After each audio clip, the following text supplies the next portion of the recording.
The first season of Loki has come to a close. This show's given us a bunch of fun new characters as well as let us see Loki in an all new light. So today we're going to stop and rank all 10 Loki characters from the worst to the best.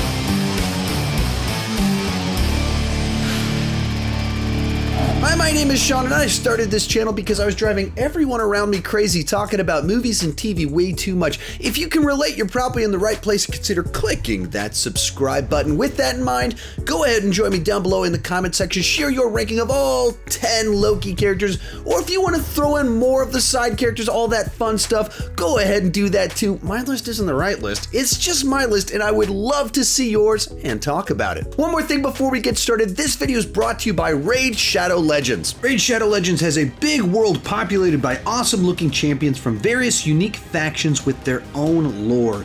Use my links below to download Raid yourself for your mobile phone or PC. Here's a little bit about the first faction you meet, the Bannerlords. The Bannerlords are one of the few human factions. Their armor, weapons, and designs are based off feudal knights of medieval Europe. But these knights have seriously lost their way over the years and they've declared war on their allies. My favorite champion of the Bannerlords is the steadfast marshal for his brute strength. What I love about the game is that there's a massive set of characters with awesome designs. You can play by yourself or join a clan, and there's so many different ways that you can play the game, and it's all right there in your phone. And this month, Raid's got a packed schedule of summer events and activities. We're talking about special fusion events to get a brand new legendary champion, tournaments against other players, and much more. They've also released 5 new champions, and each of them looks awesome. To check it out, the link is in the description or scan the QR code. If you're a new user, you'll get an epic hero Chonor, 200,000 in silver, 1 XP boost, 1 energy refill, and 1 ancient shard so you can summon an awesome champion as soon as you get started in game. All this treasure's waiting for you right here. You can find me in game at Kirk Never Died. And let's get started. Coming in last place is Kid Loki. Now, I don't have any particular problems with Kid Loki. It's a fun little twist that kind of the ruler of this little band of Lokis is a child. But beyond that, they don't really give him a specific arc. He doesn't have a backstory that's elaborated on all that much. He's not given as flashy of a personality as some of the other Lokis that we spent more time with. So, you know, he's just kind of there. There's some intrigue and mystery surrounding him that's kind of nice, but not much of a character. Number 10, President Loki. Another character that's used perfectly fine on the show. It's fun to see Tom Hiddleston playing yet another version of Loki. This one being even a little bit more conniving than all of the other already very conniving Lokis. But once again, he's really just used for this one scene. It's a fun novelty to see another version of him, but that's all there really is to it. So I had fun with that, but that's about it. Number 9, Boastful Loki. This guy, when we first saw him at that post-credit scene, I thought he was a Thor variant because he's holding a hammer and he's a big hulking guy. Turns out he's Boastful Loki. Once again, there's not a whole lot of depth to him, not a ton of backstory or anything like that, but we get a bit more. He makes an actual choice to betray the band of Lokis he's with to turn it over to President Loki and his band of Lokis. So he gets to do a couple more fun things. A boastful personality is at least a unique personality, but once again, not a ton there to rank or move high up on the list. Next up, Miss Minutes, a nice little spice character on the show that's sprinkled in a few episodes here and there.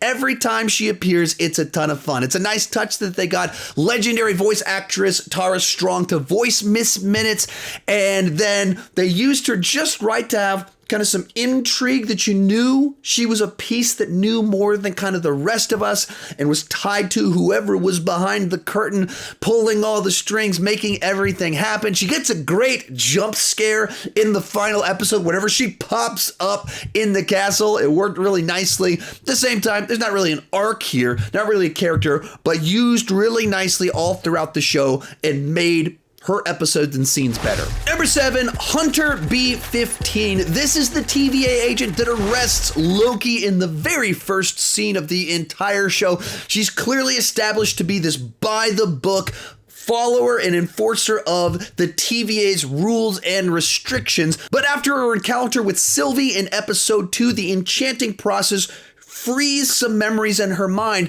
that causes her to doubt everything that she believes. She starts asking some questions and eventually even goes to Sylvie to unlock more. And then she becomes this pivotal piece in the Loki's revolution and tearing down the TVA.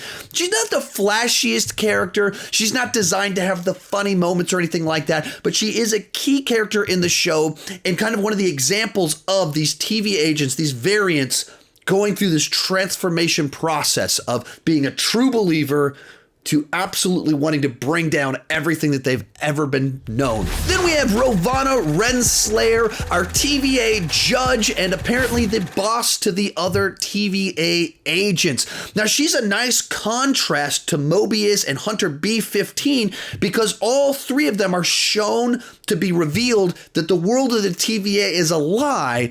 And whereas Mobius and B-15 decided that meant they need to tear this thing down to discover the truth, Rovana, believing that all of this couldn't be meaningless, decided to double down on her commitment to the TVA, so much so that she would prune her favorite agent Mobius and kill him and continue to try and keep this thing in place so that her whole world and belief system wouldn't crumble down all around her. I just love that the show kind of had showed those two different reactions to people being exposed to the truth and reality.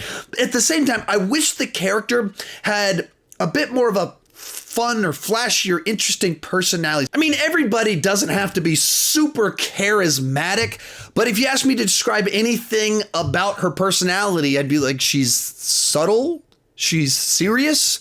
It wouldn't be anything remotely interesting. So I wish they'd given her something that kind of made her as a person pop just a little bit more. In 5th place is Classic Loki, one of our Loki variants in episode 5, and the one that I think they did the best job of giving a backstory that allowed him to have an arc in the course of this episode. At first, he just seems like this laughable old version of Loki that's designed to look exactly like the comics, spandex and all. But as you kind of hear his backstory, you realize that he made some choices that made him feel very, very alone and as if his life was also meaningless. His variation was to hide in front of Thanos and run off. And then throughout the course of this episode, he decides that he should have a glorious purpose. He should have a life of meaning. So towards the end, they choose to walk off. But right as Loki and Sylvie need to embrace this Alioth creature, he creates this diversion and draws it to him and shows just how powerful he is or can be and sacrifices himself for what he's decided is his glorious purpose, so they can go on to figure out who's behind the curtain and tear this whole TVA thing down. And I think there's something kind of profound about it. They took something kind of silly and brought something serious to it. In 4th place, Oz the Great and Powerful, He Who Remains. The entire show was all about discovering who is actually behind all of this. And as you move into the final episode, we discover it's just this guy who's been tinkering around for a very long time with the timelines. And it's not just him. There's a bunch of him. Some of them are a lot worse than him. And all sorts of other things can happen if he's no longer in place. He is the time dictator. He's the person that decided the sacred timeline. These are as high of stakes as you can possibly get because he's determining which of the infinite multiverse possibilities are allowed to exist. And he's doing all of it with this jokey personality like, hey, you guys want to kill me? You can kill me. One of the other means will take my place. Or you guys can be in control and make sure it continues the way that you want. And he doesn't seem to care which way it goes. There's something terrifying about someone with that much power having so little concern for what the actual outcome turns out to be. And it makes you want to see more of this character. Luckily, we're getting more of this character in the future of the MCU. So this was a show all about who's behind the curtain. When they revealed who was behind the curtain, it was like, oh, That's fun. I wonder where that's going. So for me, this reveal paid off, and I want to see more of this character. Real quick, before I give you my top 3, remember to share your ranking down below in the comments section. My list isn't the right list. It's just my list, and I would love to see yours. Also, I've done a bunch of these Marvel Disney Plus rankings. I did the characters and episodes for WandaVision, Falcon and the Winter Soldier, as well as Loki. You can check all that fun stuff up right up here. In third place is Sylvie. One of the fun things about this show is that in each episode, they would give you a bunch of information that would cause you to reinterpret everything they told you in the previous episode. And one of the key examples of that is Sylvie. Episode 1 is all about recruiting Loki. And at the end, they revealed to us we're hunting down a Loki variant. So the villain for the show is this Loki variant. Episode 2 reveals she's a lady Loki. Episode 3 reveals she's not the villain after all. The TVA are the villain. And episode 4 reveals she's kind of a love interest for Loki phase 1. And so it just keeps reinterpreting who this character is and what her purpose is on this show. Even all the way up until the final 10 minutes of the season, we're developing her differently. And so her and Loki phase 1 are given a choice in the final moments, and they choose something very different. Through Sylvie, we see what could have been of Loki. We expose things about who he is. And it's just a really fun way to explore a character. Kind of weird because there's a romance between two versions of the same person. That's the fun of a show about a bunch of variants of a space god that exist outside of time and are pulling people from all the different multiverses. You can do a bunch of really weird stuff and expose new things about the characters. Our runner-up, Mobius M. Mobius, the TVA analyst assigned to Loki phase 1, and they just have such great chemistry between the two of them right from the first episode.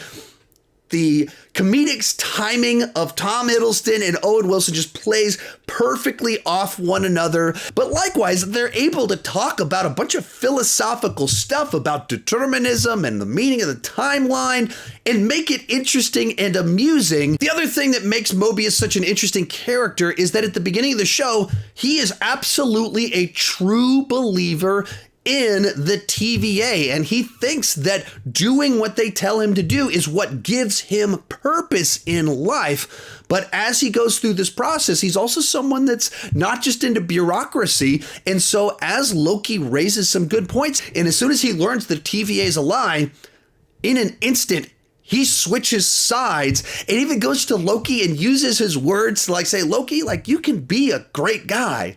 You've got that in you. Just do it, man. So much so that he's willing to potentially sacrifice himself. One of the reasons episode 3 is the worst episode of the show is because he wasn't in it at all. He just makes every episode better. And so he's one of my favorites without question. And the biggest mistake of season 1 is we didn't get to see him on a jet ski. Wow.